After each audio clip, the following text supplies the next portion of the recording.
Ent podcast, the best sports podcast in New Jersey. The big three is on tonight. We got a lot for y'all this episode. We're going to touch baseball. Basketball is around the corner. Of course, we're going to talk about week 3 and week 4 coming up at the NFL. But before we get into that, fellas, how y'all doing? Doing good. I'm doing good, man. I'm doing good. I'm ready to get into it. Hey, before we start, subscribe, like, share, follow, comment. We're trying to be here for a good time and a long time. Way longer than what Diddy did. You already know the vibes with that. Starting off, we staying in the New York area. New York Mets have been one of the hottest teams. Some would say after All-Star break, but a little bit before All-Star break, the Mets have been coming on strong. They started off a little shaky. He wasn't thinking about no Mets. And then they changed his mind with how they've been balling this year. What would we say is the reasoning for the success the last 2-3 months for the New York Mets? Lindor's improved play. Look. There's a lot that goes into it. I don't think it's as simple as saying Lindor playing at an MVP level is the only reason why they turned the corner. But I mean, it's pretty incredible. This was happening under our nose. We've done about 50 shows between the start of baseball season and now. We've never talked about it, and they've been quiet. And me, I haven't brought it up on purpose because I know the Mets, and the second you say something good about them, they find a way to break your heart. They find a way to do something stupid. So I've been purposely just not paying attention. And out of the corner of my eye, just watching, and to see what they've done with the pitching staff, I think that's the real surprise, right? It was like this confidence just started to spread around the team. And this can happen in sports where one guy gets hot, right? One guy starts to believe, and it starts to permeate throughout the entire team. And all of a sudden, guys are playing over their heads. Mania is pitching at a Cy Young level. All of a sudden, David Peterson, it looks unhittable some nights, right? These things start to happen. The confidence is contagious with the ball club, and the manager does a great job. Credit to him. And I know he came from the Yankees, and really the Yankees should have kept him, right? But he does a phenomenal job with the rotation, with moving Lindor to lead off, right? Something that Buck Showalter and the guys before couldn't even figure out. He deserves a lot of credit for the way this team is playing, the way they're operating like a well-oiled machine, getting Edwin Diaz back on track when it looked like early this season we lost him and he was going to be a shell of himself, right? Which is very New York Metsian. Like it's a very New York Mets thing to happen to get a high price free agent and for him to come here and play like garbage. Jason Bay, Robinson Cano, I can name it all. And Cano may have been a trade, but whatever. So the moral of the story is they deserve a lot of credit, man. They've done a phenomenal job piecing together a really, really good season out of a team that no one expected this from. When you lost, you struck out on Verlander, you struck out on Scherzer, and by the way, they won those trades. They won those trades. They did a phenomenal job. I mean, getting Acuna, who as a part of one of those deals, I believe he was a part of the Verlander deal. I can't really remember, or it might have been the Texas deal, the Scherzer deal. But regardless, he comes over. And now he's up and he's hitting home runs and three or four home runs in his first couple of bats. He has a great glove. He ain't going back. He knew when he came up, he ain't going back. Acuna is special. And he's one of many special prospects that were involved with those trades. So not only are you playing well right now, but regardless of what happens with this wild card race and whether they lose to the Rays or they win and they get in, you have a bright future. Now your fan base is energized. There's something to believe in moving forward, which is special for the team. So they deserve a lot of credit. And in all seriousness, as a Mets fan, I'm not disappointed one way or the other. Whether they get in and they make some noise, or they get in and they get bounced, or they don't get in, it don't matter to me. It don't matter to me because they far exceeded expectations, and they deserve some credit for that. Really, they do. Cohen and all them guys deserve credit. Hopefully, Cohen ain't involved with the Diddy case and all that, and he can stick around and see us get back to the top. But all in all, it's been fun. It's been fun to watch him. And before we go on to our football talk, basketball talk, Miles, I'll be remiss. We talked about the Mets, and like you said, they're probably going to be in one of the wild card teams. But from where it started to where it's at now, I would call the season a success. Nobody expected them to go win the World Series this year at all anyway. So to actually be in this point of the wild card and possibly able to win a wild card, shout out to the Mets. Miles, how are you feeling about your Yankees? It's been a completely different story. Y'all have pretty much been in that conversation. It's one of the top teams all year long, and you're having an MVP season from Aaron Judge. I think anything can happen in the playoffs. Like they could go all the way, or they could lose in the first round. Honestly, but it all just comes down to who's in the lineup. The pitching has to come up big because some nights, even like nights like tonight, the bats just don't show up. And then there's too many nights where everybody's hitting, and then all of a sudden, those nights where you're relying just solely on Soto and Judge to kind of carry you, that's not going to work in the playoffs because teams have strategy. They have film on everybody. It's like the playoffs in the NBA. Like you're not going to be able to like fool people in the regular season or the playoffs like you do in the regular season. So um, I'm cautiously optimistic just because we're I think right behind the Phillies for the best record in baseball. So even though it's been up and down, I mean up and down season to having one of the best records in baseball is still a success. Judge is doing what he's doing. Soto, probably one of the best duos in baseball, even in history, honestly. So it's tough. Like we have to win and capitalize on this because Soto is going into free agency. I don't see them letting him go. I don't see them letting him walk. But I mean, free agency, anything can happen. But um, he's already seen what it's like in New York with the Yankees. How it's godly to play in this city, play in this Godly town. is godly is strong. Whew. Godly is strong. Have you been to a Yankees game? You over there? Oh Have you my seen them? Have you seen the god! Mets Oh my games? god! And like, Have you seen the oh Mets my games? god! Yeah, that's y'all in City Field. Real sassy over there in City Field. But he coming there. He coming to the city. He coming to the Mets, bro. Prepare yourself. Juan Soto's gonna be a Met. he's not He, gonna be a I think Miles You say knows. I this. You think say this Miles every knows. year, though. You say this every year with big free agents. Juan Soto's been linked to the Mets for as long as I can remember. He's been linked to the Mets for like 5 years. He No, coming to you're the right. You're right. Mets. You signed his brother. You signed his granddaddy to be the personal trainer for the team. Like, yeah, I get it. It's a lot of ties. A lot of ties. What were we doing But this podcast when the Nets got KD and Kyrie and all them? What were we doing the podcast at the time? Yeah. I was probably saying the same thing to him then, right, Tone? I was probably telling him they were coming, and he was like, nah. Okay, just remember, we're gonna roll this tape back. We're gonna do like the little thing where you that worked out great for the Mets. I mean, the Nets. whatever. Moral of the Either story is I one, was it's right. not gonna work out. Yeah, okay. Nah, I remember you did call it. You did call it. You already rolled the Hey, tape back. but you mentioned like Miles said though, it didn't really work out for the Nets. They had a high ceiling though. It was a ceiling that hey, they was definitely we was talking about championship on championship on championship. They didn't have a press conference saying not 3, not 4, not 5, not 6, but the ceiling was really up there. Now on the NFL side, we're only a couple of games in, man, but we got to talk about what's the ceiling for some of these teams that are off to good starts. Starting off with the Seahawks. 3-0. Geno Smith looks rejuvenated. That defense looks like one of the top defenses in the league. What is the ceiling for these Seattle Seahawks?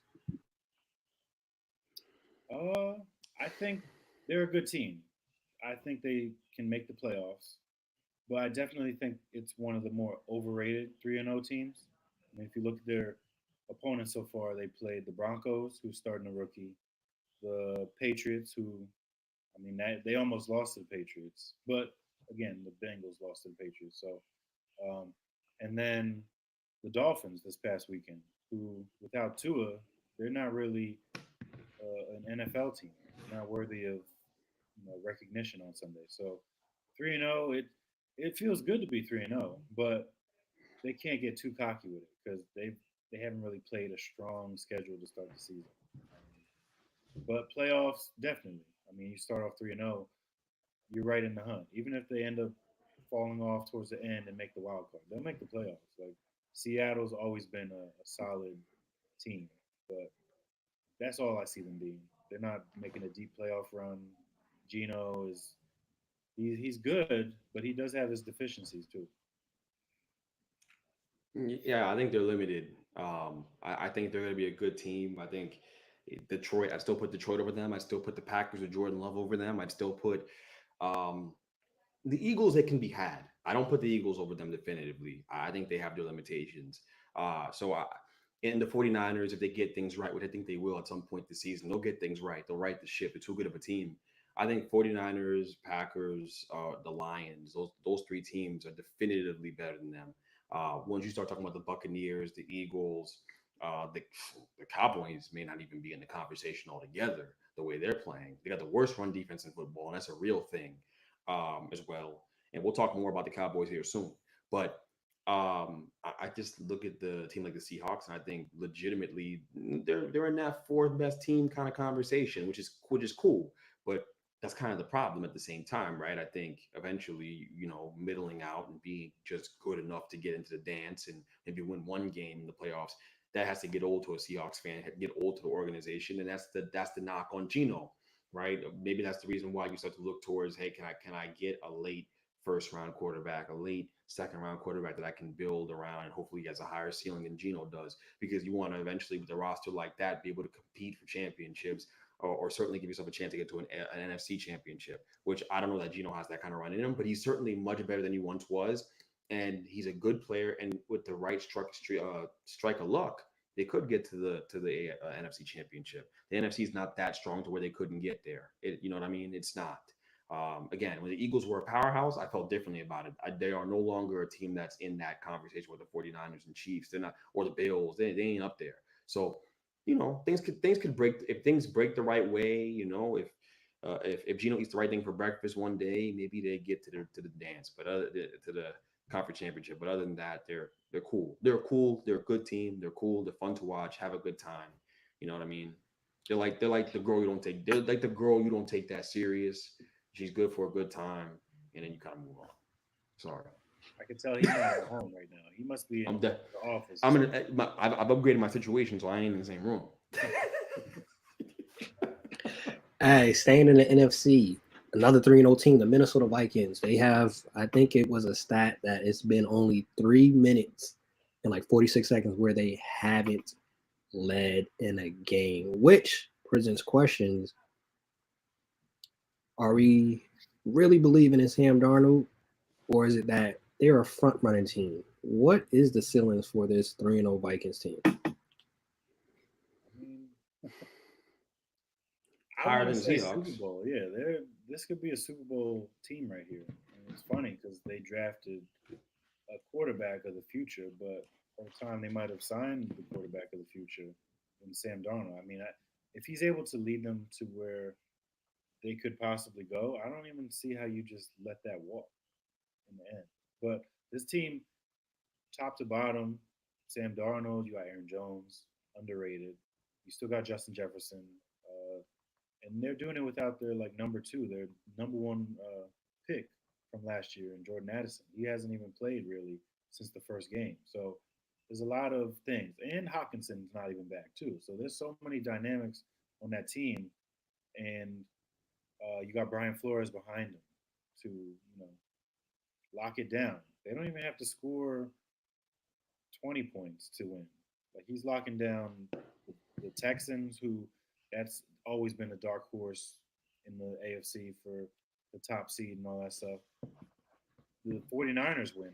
That was crazy. Although, they're a little banged up, so I'd like to see what happens later on in the future. Maybe in the playoffs we'll get this matchup when both teams are fully healthy. Uh, but the Vikings look really good. Sam looks good. He's I think he was fixed when he went to San Francisco, getting a chance to finally just sit and learn from a smart coach. He's busy playing. Who is it? For Matt Rule, Adam Gase, struggling with. These guys don't know anything about developing quarterbacks. I mean, if you look at Shanahan, Purdy, Jimmy G, now you can give Sam put that under that same tree too, giving him credit for that. So shout out to him. O'Connell's a really good coach. I think he's probably one of the top 5 coaches in the NFL right now. If we're looking at it, yeah. Yeah, I mean, I think their ceiling is higher because of Brian Flores and what he does on defense. And Kevin O'Connell's a great offensive mind, and he's certainly benefiting from the work that Shanahan did with Darnold. and also what the work he's doing, right? He's really good at getting guys open, really good at scheming guys open. I love coaches that can do that as an offensive mind. So because of their coaching edge, their ceiling is higher than the Seahawks ceiling, than in my opinion. And the Seahawks deserve credit too, right? And that's a whole different conversation from a coaching perspective.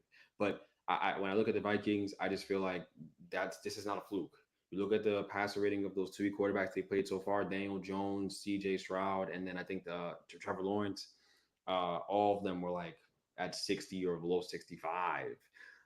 It was terrible, right? So when you can embarrass good quarterbacks, you have something real. You have something real on your hands, and we'll see how they do in December. We all know that you can't go off of this. So saying Super Bowl right now, it's a little strong for me, but I think in December, the level of their play can translate. Teams are going to adjust to what they do.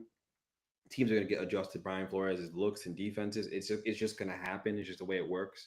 But so far, I mean, they've been one of the best teams in the NFL, and it's sustainable because of the coaching edge they have. So you got to respect them. They can certainly get to a divisional game and maybe a conference game, a conference championship game too if they stay hot. But there's gonna be ups and downs. There'll be ups and downs, peaks and valleys. Sam has to sustain this. He's never done it before. So for us to sit here and say Super Bowl, I just got to see it first. You laughing at the chat? I even see the chat, bro. Yeah, you should be able to see the live stream chat. If you can't see it for whatever reason. Oh Yeah. oh my God. Wait, is this we live on what's it called? What are we live We on? live on YouTube. But This dude came in from YouTube. yeah. Hold on, let me take a picture of this real quick, bro.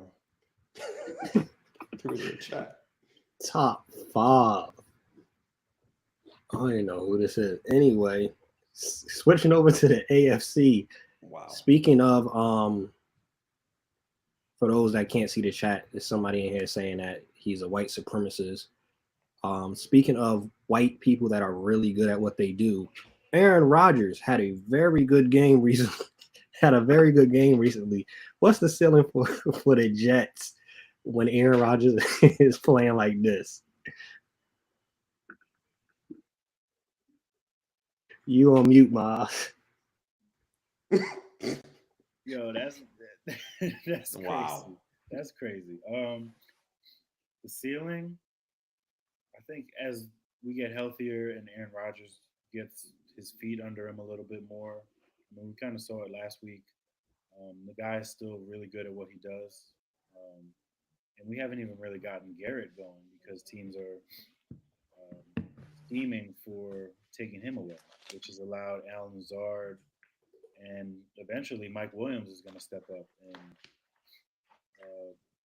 show what he's been able to do in LA with the Chargers.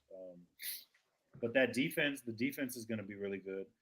Granted, week one was tough. That was a tough one. But I think as we're going along, we're getting great production out of Will McDonald. We already got great linebackers. Our secondary is really good. So I think the ceiling for this team, AFC Championship, AFC Championship. And if the ball bounces one way or the other, I mean, Super Bowl is always in the cards for this team. I think they've gone all in. Aaron Rodgers kind of showed what I said, that he's a really good quarterback. He's going to be in the MVP talks all season. Um, so yeah, I'm rocking with him. So we get my take on this too. Cool. Okay. So I hear Super Bowl, I hear that, and I'll be honest with you, I don't believe that. And the reason why is because I watch you guys get dominated in the trenches in game one. That changed the That was way that game changed one. my outlook. That was game one. Do you get more physical with time? You lose bodies with time. You guys don't get stronger. This ain't Popeyes. You ain't gonna open a magic can of spinach and everyone's gonna get super strong and you're gonna be able to win the trenches against teams that you were losing in the trenches to before. So here's my problem with your prediction. The Bills in your division, they're running the ball at will against teams right now. They're playing smash mouth football. That's gonna travel. That's gonna be good in December, in January, in February. That's gonna be good all year round. Okay, Right? And the we're gonna Chiefs see. are 'Cause we a got a Monday dominant night game defense. coming up against them real soon. Oh, in a good, couple great. weeks I'll too. be watching closely because Yeah, the tune in. the way that they ran the football against everybody so far, and the way I saw the 49ers run the ball against you, with me playing running back, I have questions about your run defense. With And me if you playing can't run. stop the See, here you run, go with this you, propaganda. This is if just you, propaganda at this point. I have real questions about your team's ability to stop the run. And if you guys can't stop the run, you're not beating the Chiefs, you're not beating the Bills, right? Those are two I teams don't right there have off the top those of my same head. questions. I don't have And then those same also, questions. look, here's another thing too. In the way that I view the Vikings, right, as a super team that can make some noise, the equivalent on the AFC side is the Steelers. Just saying, with and it's crazy to be saying that with Justin Fields. I didn't think we'd be saying it. But with that defense and a competent offense, good old line, they run the ball well, they stop the run, they rush the passer, they have a top scoring defense in the league. I think they're viable. I think they're very viable in the playoffs and can beat just about anybody on any given day. So to sit here and say the Jets are going to the Super Bowl, the Super Bowl, I just have my questions about it. But I do think they're a good team. I do think AFC Conference Championship is the ceiling for them. I don't know about Super Bowl, but I do think they can. If the ball bounces the right way, if Aaron Rodgers wakes up one day and reads the right conspiracy, maybe they can make a real run. That's my idea there. What's this guy talking about? Hey, speaking of, speaking of, you mentioned the Bills. What's the ceiling for the Bills? Josh Allen looks like arguably the best quarterback in the league right now. Okay. Yes, the Bills. We're talking about the Bills, right? All right. So the Bills, they do this every year. I mean, we're not surprised at this point that Josh Allen is good at football. They play really well in the regular season. But when it comes down to it, playoff time is different. Playoff time is different. And I still have yet to see it.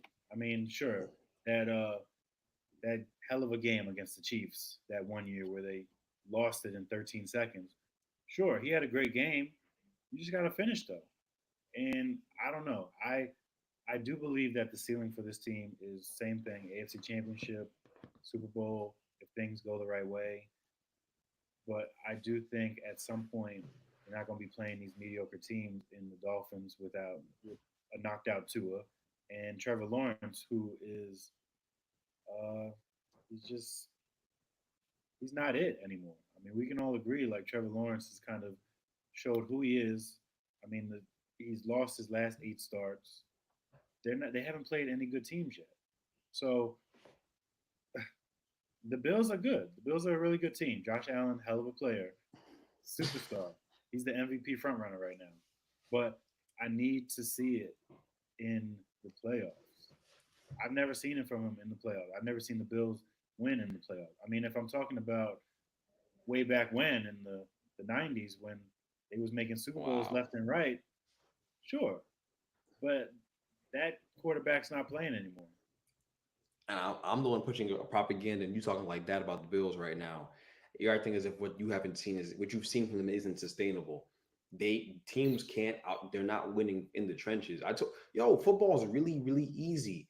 Can you push people on offense in the front on your offensive line and run the ball when you want to? Can you stop the run on defense and rush the passer? Two things.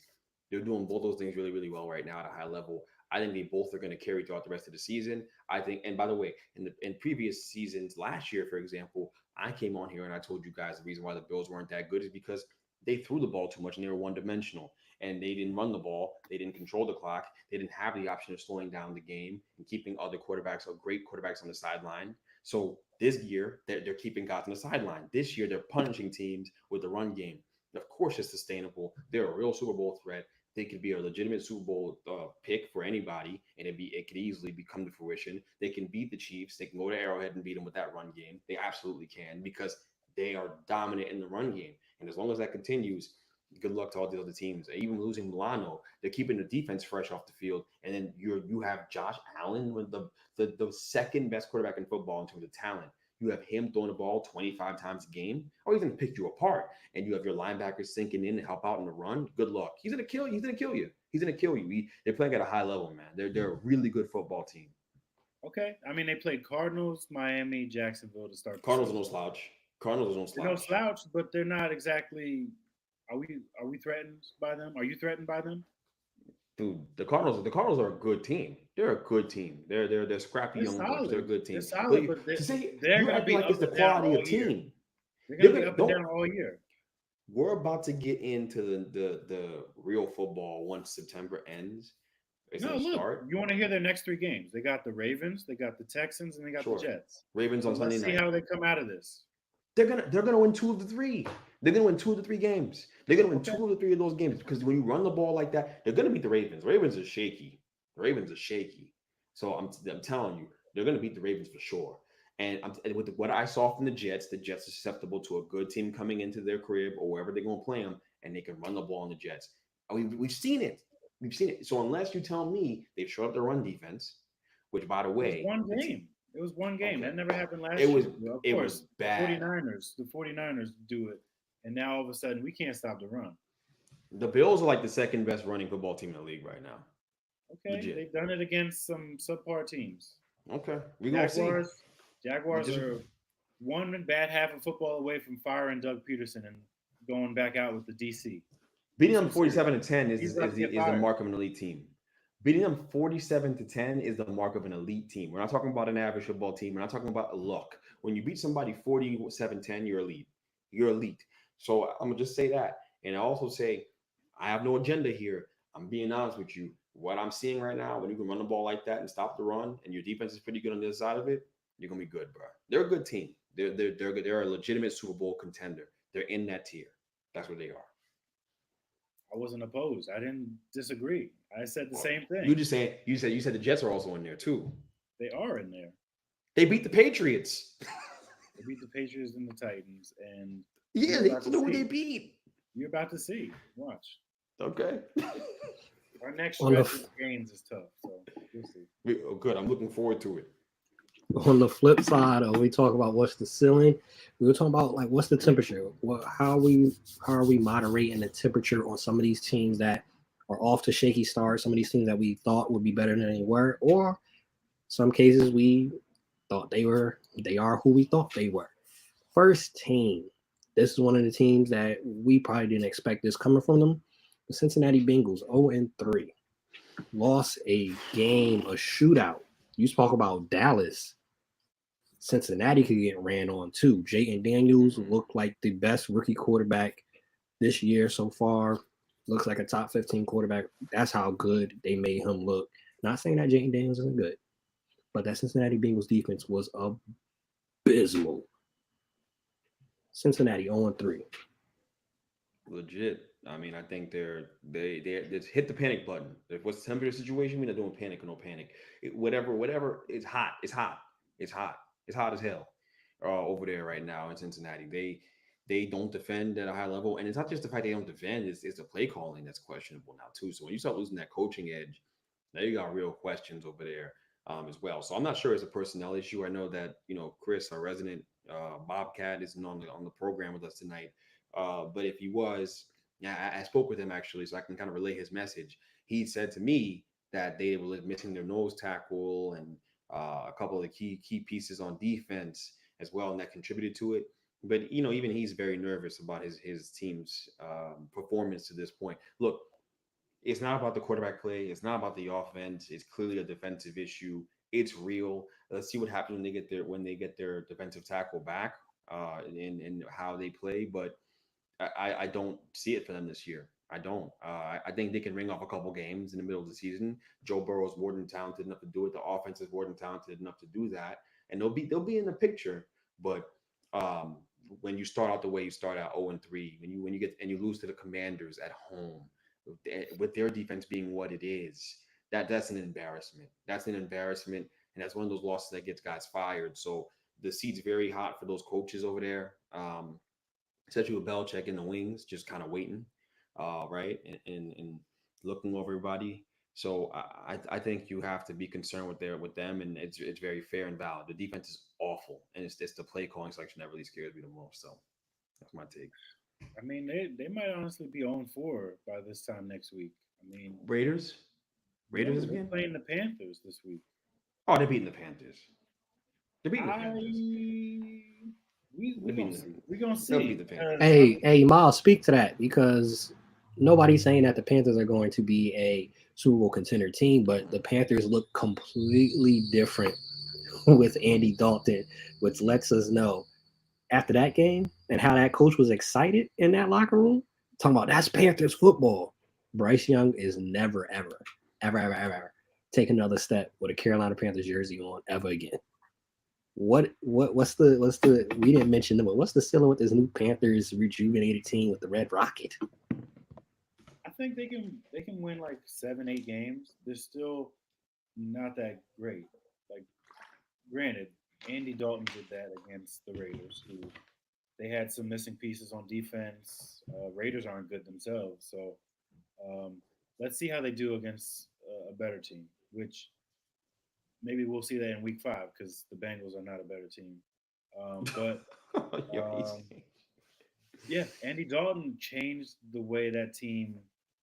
It was almost like when Bryce Young was playing, everything was in black and white, gray, dull. Everybody's like down in the dumps, and then Andy Dalton comes and the painting, there's colors everywhere. Like it's beautiful in Carolina now. But when we look at like Andy Dalton playing with his team, I mean, he's been in the league for like 15 years, so it's not surprising that he would step in and he's not. The moment's not too big for him.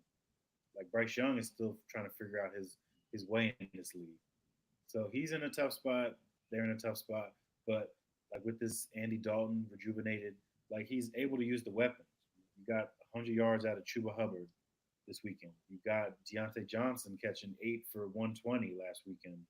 Even Adam Thielen made an appearance before ripping his hamstring off the bone. So like this team is going to be really. They're going to be.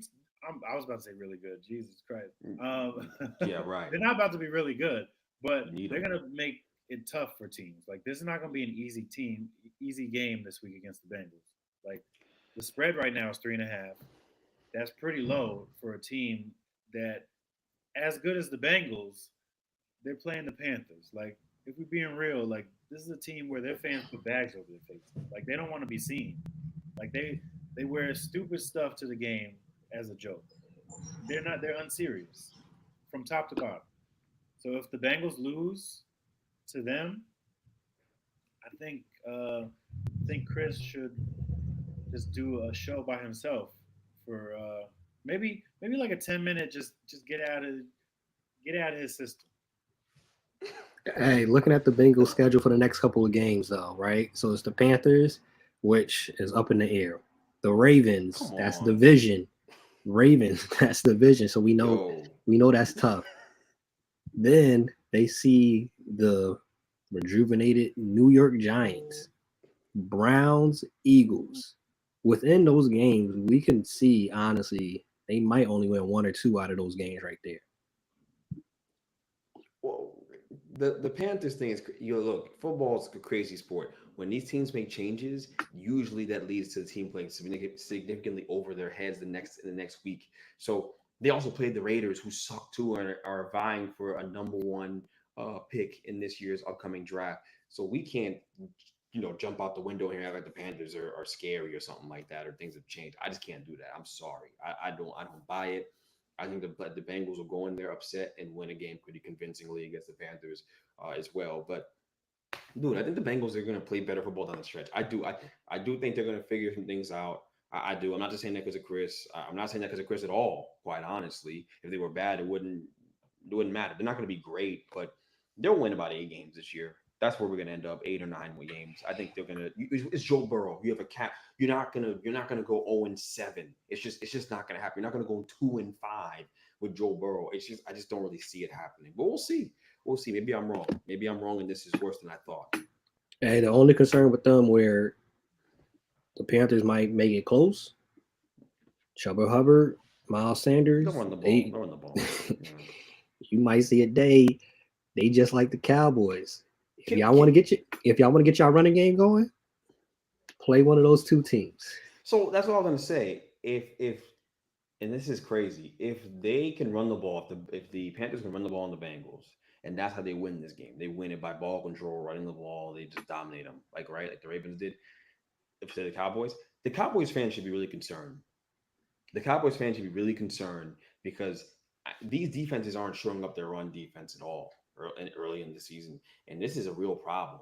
And so you can be had if the team can run the football offensively. Good luck, you're in real trouble. So I guess that's a very valid point, Tone. Very valid point. If they run the ball, they could certainly make it close. I just would like to think that this team could, with Super Bowl aspirations, could beat the Panthers, and if not, everyone deserves to get fired. And you probably should fire them right there. Don't wait till the end of the year. Hey, that's facts. And some people was like, well, they played well against the Chiefs. That's a game you want to get up for. Everybody wants to get up for the Chiefs game. Mm-hmm. You go play the Commanders.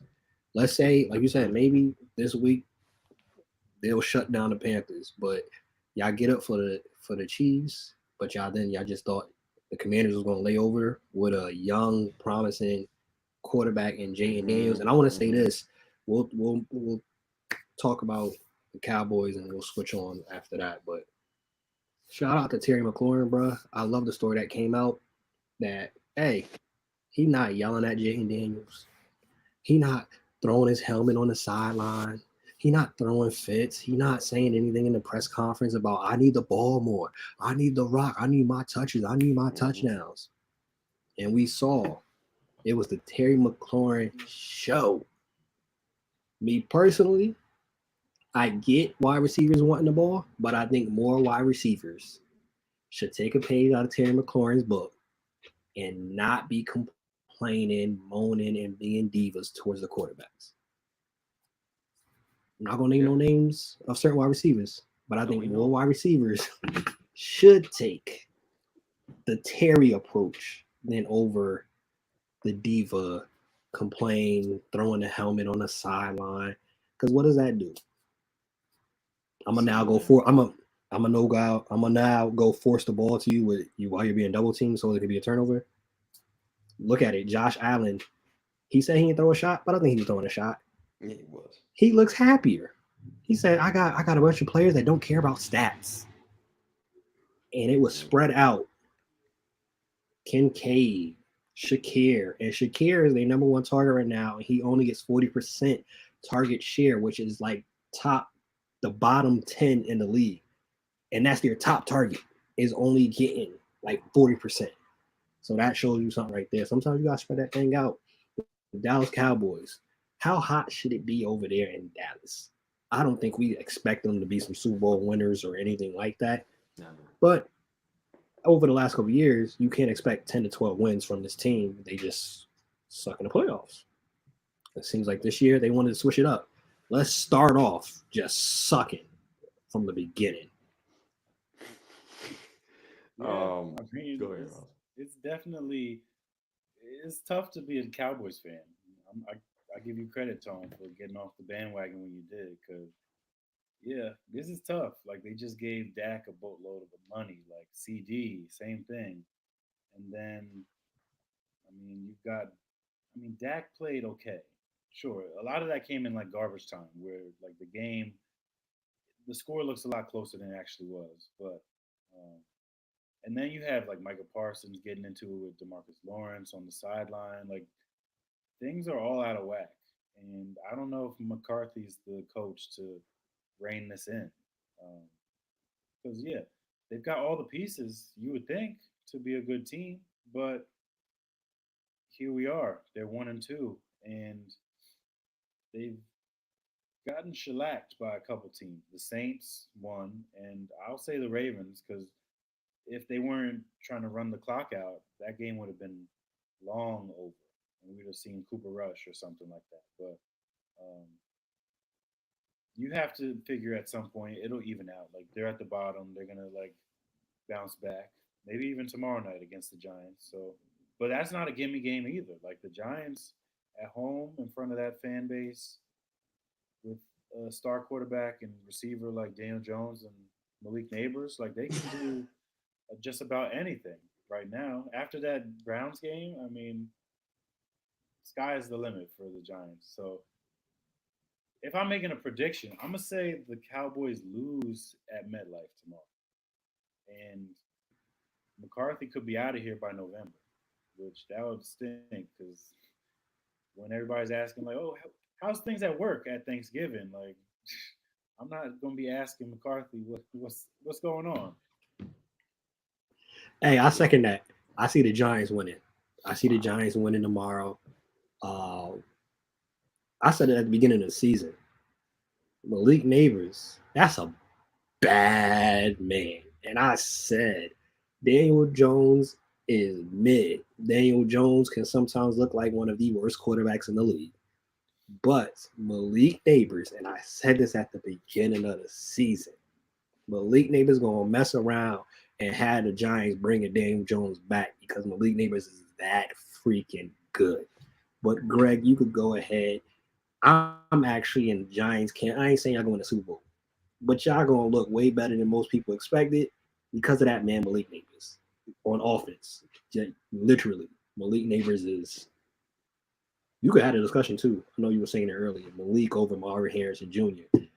I don't see anybody that could really have that discussion. That it's not the case. Oh yeah, I think if you watch those two guys, Malik Neighbors looks better than a lot of wide receivers in the NFL. Not just Marvin Harrison Jr., but if are we talking about the draft class, it looks like Malik should have been the first receiver taken, and not Marvin Harrison Jr. Because you can use Malik in more ways than you use Marvin Harrison Jr. You can use him in the slot. You can use him on both sides of the field, both sides of the boundary. You can use him in the backfield. That's what the Giants line him up as a running back on one play, as a tailback. He can be used anywhere. He's a real weapon. So he's special. He's special, and I thought Jamar Chase was the comparison for him coming out of the draft and coming into the league. But I'll be honest, when I watch Malik, he looks better than Jamar. He looks better, and that's high praise. That's high praise. I get it, but he looks better than Jamar Chase to me. He really does, and it's the way they utilize him. Maybe it's the creativity of Brian Daboll versus what Zach Taylor has Jamar doing, where Jamar is stuck on an island as the X receiver, and maybe that's the difference for real. But his explosiveness after the catch, his ability to bounce off tackles, he's special. He's special, and his ability to get open, how to get open. I don't think teams are going to be able to take him away this year because of Brian Daboll's creativity, and he's showing that, which is dope. All positives. You look at the Cowboys. You guys talked about them. Look, for me, I think my feel on the game tomorrow is I think the Giants are going to keep it close the whole game, and that's what the Cowboys don't want because they're going to get tight. And there's the frustration that's building. CeeDee Lamb yelled at Dak, which is crazy. You got a lot of nerve doing that. You weren't even there all summer yelling at Dak. That's out of control. That's ridiculous, ridiculous. But and by the way, you both had a contract situation, and Dak showed up to work every day, not being paid, and you didn't. You were out somewhere doing some nonsense. You weren't even at the facility, and you have the nerve to yell at Dak in the second game of the season, third game of the season, third game. That is ridiculous. That. If I'm a Cowboys fan, I'm furious about that. That bothers me. It really does. But this neither here nor there. They have real problems right now as an organization, as a team. Obviously, they didn't address their weaknesses as a group enough. The defensive line has no kind of muscle to it. Michael Parsons is not a big D end. He plays 99% of snaps. It's tough to stop the run. Teams can run at him. Then you have Mozzie Smith. Teams are running at him. He was drafted to fix your defensive line at the tackle position. They're going right at him. They're running duo on you all game, and they're getting right. They're doing whatever they want. So I look at this team. I look at the situation with the group, and I really think they have a legitimate weakness where, like, I don't know how you fix it. That's the scary thing with the Cowboys. They can score at will. They're a very good offensive team with Dak running the point. They can score. I mean, they can score a bit. Maybe I haven't watched enough, but I saw them come back against the Ravens. The Ravens aren't very good either, I guess, defensively. Yeah, because that's a typical Ravens game to Right. That's choke fair. the lead. That's The fair. lead, yeah. I They would can just score. they can score. It's just the Yeah. issue you've already alluded to it. It's see it. Wow, it's coming. Yeah, I totally agree with you, and that's a very good point. That's a very good point you just made. I mean, looking at this Cowboys team, they could lose this game tomorrow. Legitimately, the Giants haven't beaten Dak since 2016. Tomorrow could be the first time they do it. Am I getting my hopes up on it? No, Yeah. I'm not. I'm not getting my hopes up. I expect the Cowboys to go in there and win the game. I just, I don't have a lot of faith, but I must admit, with Devin Singletary and the way that he's running, Devin Singletary's forced, I think, the most missed tackles in football from the line of scrimmage. He's been incredible running the football. He's been great. The drop off between him and Saquon hasn't been that great, and it's because they've improved the offensive line. The run game overall is better. The drop off has not been great. Devin's been phenomenal since coming here. He really has been good. But outside of the fumbles, he's been really good. So they have a chance tomorrow. They have a real chance tomorrow to compete and win that football game. And I got to give them credit. They didn't roll over in Cleveland. We love to see it. And I think their second half of plan of attack has to be better. They got to be more offensively productive in the second half. And if you do that, you have a chance. You got a chance. So we'll see. We'll see tomorrow. Yo, the chat is wild tonight. Somebody got time today in the chat. What's going on? Do we know these people? I don't know, bro. I have no idea. YouTube put it out to any and everybody to watch. Well, that's good. That's good. Yeah, and we got some fans. They obviously think Miles cute. I checked checked the thing. They think I look good. I did get a shape up today. So, I mean, I appreciate that. Do you know Ryan Miles? We don't know none of these people. We don't know none of these people, bro. We don't know none of these people, but I'm married, happily married, taken. So, and I'm not Diddy. I don't do the threesomes. I don't do the freak off. So, ain't nothing happen over here on these parts. So one thing I'll touch on, our fans. I don't know. I don't even want to call them that. One thing I'll touch on is the Giants have the 5th most pressures in football from a defensive line standpoint. So their D line is starting to cook a little bit, starting to heat up. The Cowboys could be in trouble tomorrow. And the more I talk about this game, the more I talk myself into believing the Giants could win it. But I don't want to allow myself to get there. We'll see what happens. But they have a very good chance. We don't play on the edges out here. So I'll say. Nah, I think I agree with you regarding future wise. The Giants have a pass rush and Malik Neighbors. The Eagles, Saquon is playing at an all-time level. Hopefully, Jalen Hurts figures it out with A.J. Brown coming back. The rest of the injured squad, Dallas Goedert went off, so they might have figured something out right there. And the Commanders, we just saw what they did. So the team right now that looks like on the outside looking in is the Cowboys. Like, I'm not saying that the Giants are going to make the playoffs or nothing like that, but the Giants might end up having a better record or looking overall better than the Cowboys because it looks abysmal. The defense, and then we've talked about it. It's CeeDee Lamb, and that's it. Brandon Cooks ain't doing nothing. They brought back Ezekiel Elliott. Meanwhile, you got at the game Derrick Henry telling people, I wanted to come to the Cowboys. Jerry Jones, he killed this season. You could throw it away.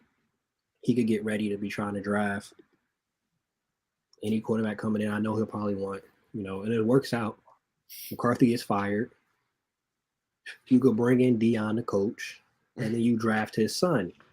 Now, his son has been playing pretty well, and one of his, I'm not going to say one of his favorite target is Travis Hunter. Travis Hunter has 5 straight games now of at least 100 yards in a game. Where do y'all see him right now, early in the season? Where do y'all see him in that Heisman conversation? Number 1. Ooh. Right. Travis, number 1. I think he's the Heisman front runner. I mean, if it's not him, it's Cam Ward. So it's between those two guys, in my opinion. I think it's Cam Ward at this point. Okay. Like, I'm not coming at you for saying that, but Travis, I mean, sure, he's putting up great numbers on a very average team where there's limited other options out there. I mean, let's be frank. Would he do this anywhere else besides Colorado? Oh, I don't think it's about him being able to play against the competition. I'm saying the numbers look amazing because clearly him and Shador package deal, Jackson State, they got the connection already. So the numbers look great on offense. He's a really talented player on defense too. But let's say if he's on Georgia or Alabama or something like that, is he going crazy like this? I mean, there's more people to target, so probably not the same concentration of targets and catches, but I think he'd be just as good on those teams. I think all those teams wanted him. You know what I mean? When he was coming out of high school. Would he have played both ways is a whole different conversation. Now that's a conversation, right? Maybe Deion's the only person who would have let him play both ways, and that's probably why he ended up going to Jackson State. That's the real reason why he went, because Deion could relate to that. Uh, but yeah, I mean, look, I'm looking at it from the standpoint of I don't think there's any player in America more viable to his team than Travis Hunter right now. Um, and Travis Hunter and Shador, there's a whole Colorado roster. I mean, realistically, those two guys make this thing go. If those two guys get hurt, either one of them, the season's over. Pack your bags, it's done. So I think when I look at it that way and the plays they're making, even though they haven't, Baylor's not good. Even though they're beating teams that aren't really good teams, and the only good team they played, they got embarrassed by Nebraska. You got to give him credit. You got to give him credit, at least for now. I don't think Travis's run to the Heisman champion trophy is going to be sustainable because I think they're going to hit the hard part of their schedule and you're going to see more losses. And that's the problem. That's where he's going to lose out in the race. So the answer to your question right now, I'd say Travis because the most recent win, you had 100+ yards as an offensive player. You got the game-winning fumble where you're hitting the ball with your helmet. That was an incredible play. It was heads-up play, literally. And defensively, you're locking the other team's X receiver up. Great. So you got to give him credit. No one's doing more on a football field in America than Travis Hunter right now. So right now he's a front runner, but Cam Ward is not behind by much. If he's behind at all, Cam Ward is my QB1 in the draft for next year. He's incredible, and that's my guy. That's my guy. I've been very vocal about that, but I think he's gonna have Miami really playing in January for something. For something, I think they're gonna make a real run here. First of all, they're good at and you have to watch. We have to see what they do when they go get to the hard part of their schedule. So that's the thing. But I think Cam Ward is playing at a level that's pretty much. If you're looking at quarterback play across the country, he's playing at the highest level. I don't think there's a quarterback playing at as high of a level as he is right now. His composure in the pocket, throw the ball to any part of the field, beating cover two. He's reading defenses. I'm all in. On the Cam Ward hype train. So yeah, I think he's gonna win the award event at the end of the day. I think Travis Hunter will be in that conversation though. He'll be at the event sitting there hoping his name gets called just I hope because he's so. playing. That's because he's playing two-way.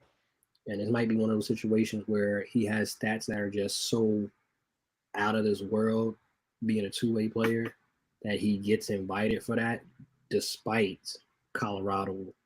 They may win 4 or 5 games this year. I'm not a believer in Colorado. We ain't seen them in the toughest part of their schedule. And that defense is very similar to the Cowboys and to the Bengals. They could send out NJCU, Montclair State against Colorado, and they'll go drop 30. So, and for those that do not know, our listeners and followers and viewers, those are D3 division New Jersey schools. And one of the schools I mentioned doesn't even have a football team, just to show you how bad that Colorado defense is, honestly. NJCU don't even have a football team, just throwing that out there. NBA media days have returned. We see Jaylen Brown. He got a new sneaker coming out. We see the Lakers, JJ Redick named the starting lineup. We're going to be mixing in some NBA here and there leading up to the season. This is the best time of the year for a sports fan. We're going to start off with this one, just mixing this in. Not too heavy. We just dipping our toe in a little bit. You also seen today they dropped some pictures. They got practice. They doing their media day. Chris Paul in a Spurs uniform. It doesn't look too bad. Wasn't what I would expect it, but it doesn't look too bad. His running mate, Victor Wembanyama, year 2. What's his ceiling? What's y'all expectations that y'all see from Wemby, Big Slim, whatever nickname you got for him, Vic? What do y'all see from him this year 2? I think he's going to be special. I mean, I see defensive player of the year. I think he can be an all-star starter in year 2. Even go as far as like 30, 12, 5, and 4. Like 4 blocks. Like his stat lines are going to be crazy this year. and he's seasoned. Like I mean, we saw it as the season progressed. He got better and better once he got adjusted to the NBA game, and towards the end of the year, we saw some crazy stat lines. And for a rookie to be right up there for Defensive Player of the Year, I mean, that just shows his impact. And a guy who's 7'5", 7'6", to be able to move like that, handle the ball, shoot the ball like that, I mean, the sky's the limit. That they don't teach that anywhere. So I think Wemby's going to have a special season. I could see for those people who play fantasy basketball, he could be a top three pick, maybe even top one. I mean, if you're debating between him and Joker, I mean, we're looking at a guy who's going to give you 4 or 5 different categories a night where he's making an impact. So Easily. And before you go, Greg, I just throw this out there. He's probably going to win DPOY at some point in his career. But if we be honest, though, defensively, he ain't the best defensive player. I just want to throw that out there. When you get him on the perimeter, he's more of a great help defender. He's gonna get blocks, but I don't know if he's shutting anybody down with that body frame. But Greg, go ahead. What's your expectations of Wemby this year too? I mean, yeah, I think Miles is nail on the head. The only question I have about Wemby is, are you going to stay healthy? You know, does your build really hold up over the course of an 82 game season? I know it did as a rookie. I want to see it over. I want to see it repeated, right? Just repeatedly. I think that's an important thing. If he can hold up, the sky's the limit. The top 5 player in the NBA, you know, I think that's it's in the cards for him. And also, I think he could have been attainable for him last year. He could have been a top 5 player in the NBA last year if he didn't have a bunch of idiots around him who don't pass in the basketball. Um, Now that you have Chris Paul there, an adult in the room who understands how to play basketball the right way, um, you're going to have a chance to be considered a top 5 guy in the NBA. And that's what we're looking at. So if he stays healthy, Chris Paul's going to get him the basketball often. It's going to make the game very easy for the rest of the team. Bunch of open shots for everybody else. It's going to be hard to guard him. So we'll see. It's just about maintaining and being able to handle the physicality of the game throughout the year. And if we can do that, and if he can, then there's no telling where this guy ends up. He's going to be the best player in basketball in 2 years, right? That's where we're headed. So we'll see. Now going into this season, we always have the conversation of expectations and what we see, and this player should be performing this way. And some don't live up to the expectations. And then we have the conversation, are they overrated? This batch of players, or you could look at the NBA in general, and I don't want it to be, don't say Dave DeBuscher. We already know that's not a conversation of overrated. Don't mention nobody from the Plumber era. Who comes to mind as one player that you think is overrated, either in the NBA now or all time? Overrated player. I know Greg wants to say Kyrie Irving because the battle continues, but who would be overrated? I gotta say Kyrie. Um, That's tough. That's tough because who was it? Melo, I don't think was overrated. He was just it's tough. He was in the same breath as LeBron coming out, and I think expectations were a little higher for him. But overrated, I mean, he achieved everything he could. Um, hmm. mm, mm, it'd be a high volume score. I'm just gonna say that right now.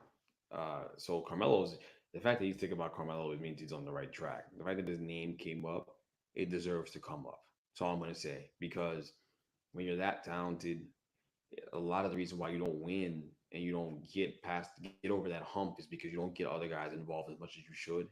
You're just seeking to score the basketball at any turn, any opportunity you get, you're trying to score, and that ain't sustainable for winning long term in the NBA. It just doesn't really work. Like you think about all the high volume scorers there were, right? I mean, if you weren't able to get guys involved, move the basketball, know who to get the ball to and when, and be unselfish enough to do that, right? then you're not going to win. You're not going to win. So there are a lot of guys all time. James Um, Harden. and James Harden did come to mind for me. I'm not going to lie. He did. He maximized. He was special because he understood. Hey man, like, and they understood the organization.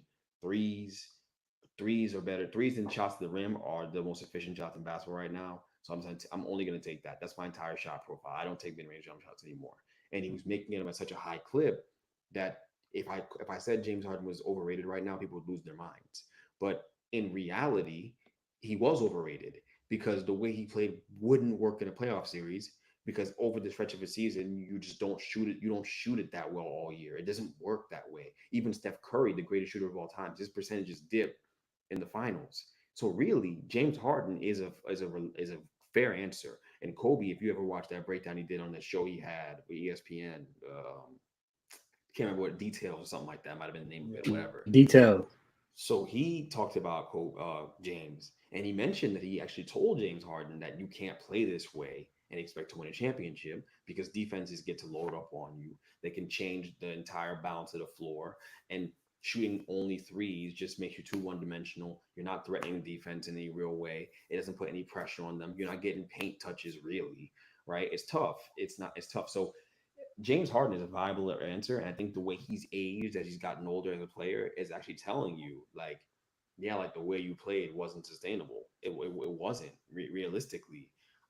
So James Harden is a very fair answer for that reason. Just from a basketball strategy standpoint, it was never feasible or like sustainable is really the word I've said a million times. It's the only word that applies. It wasn't a sustainable way to attack the game. So as great as he is, Hall of Famer, yeah, I think overrated for James Harden is a fair thing to call him. I think Carmelo, it belongs in that conversation too. I'm not in the bucket getter business. I'm in the can you win me a basketball game business. That's what I'm in. That's all I care about. So Carmelo was about getting the bucket. It's fun. His career was fun. He was great player. But he's individual though. You're a great individual player. You didn't win a championship, and I know not everybody wins a championship. With his level of talent, he should have. That's all I'm saying. Or you should have been in the finals. Is that fair? I think that's fair. You should have been in the finals, and you never were. And I think there's a lot of that has to do with him and the way that he chose to approach the game. More guys than that, though. A lot of guys. Of course, like you mentioned Harden. When you had that conversation, he has prime peak Harden. He has one of the highest primes and highest peaks for sure. Yes. Yeah. Did it equate to what the success that was needed? No. But when you talk about primes, you talk about peaks. Peak Vince Carter or peak Klay Thompson. Who you got? Peak Vince. Vince Carter. Peak Vince. And I know I just talk about all this like winning, and so I know people, but we talking about peaks and talking about individual, just individual. We talk it's individual. Peak Vince Carter was incredible. One of the most talented basketball players I've ever seen play in my life. There was no way he couldn't score the basketball. So if we're looking at player for player, skill set for skill set, take Vince Carter. Period. I love to see what y'all say. Our followers will put this as a poll and ask y'all. I know some would choose Klay because of the defensive aspect that he brought to the game. So I would love to see what y'all say. We're going to end off the show with this. Who do you think, if you had to choose, they're both at the peak of their powers, they're coming into the league, who would you say is more marketable?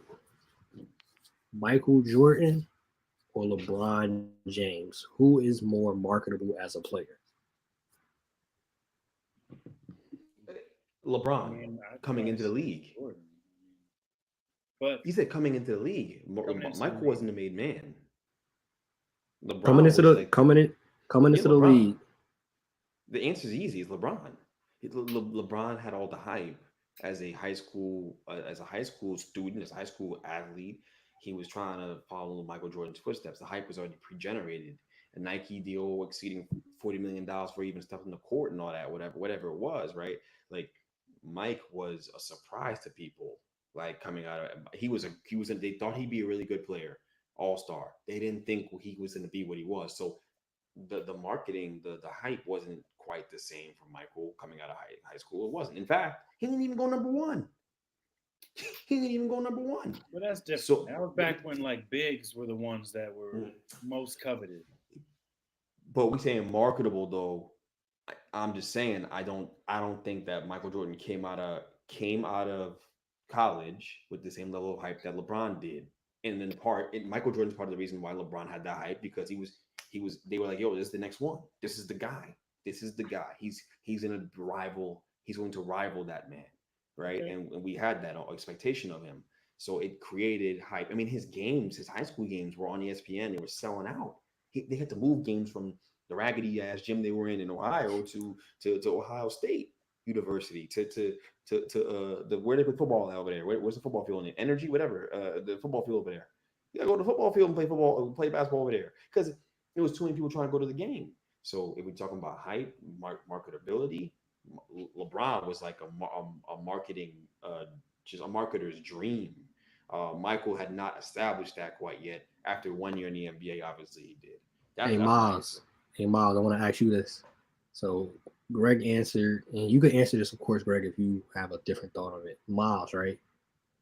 Now that was the question was at the entering in their rookie season, who was more marketable? Thinking about it now, from what we saw from MJ, from what we've seen from Bron, at their peak of their powers, who would you say is actually more marketable, MJ or Bron? I'd say MJ easy.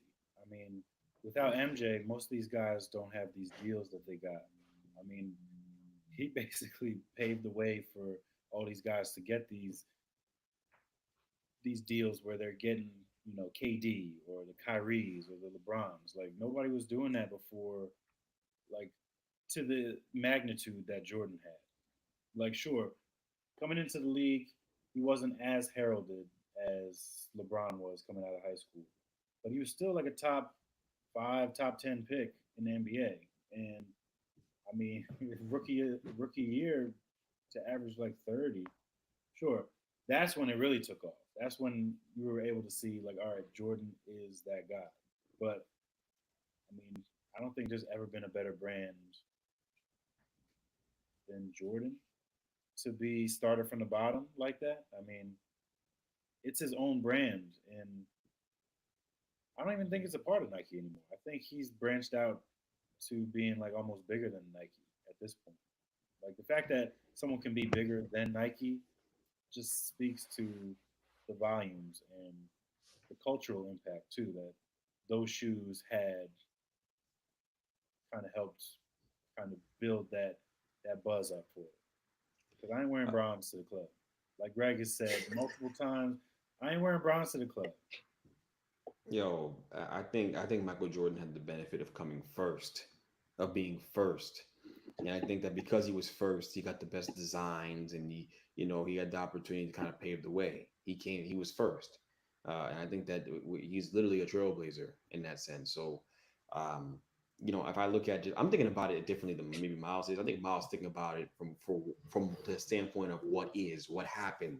I'm thinking about it from, yo, if these two dudes were in the NBA at the same time, But we at the can't same look at it time, like that though. yeah, you said marketability. I ain't saying I'm not looking about it from what is or what happened. I'm looking Like about it, yo, if these Jackie two Robinson dudes was the first peak black player. peak for But peak. Barry Bonds.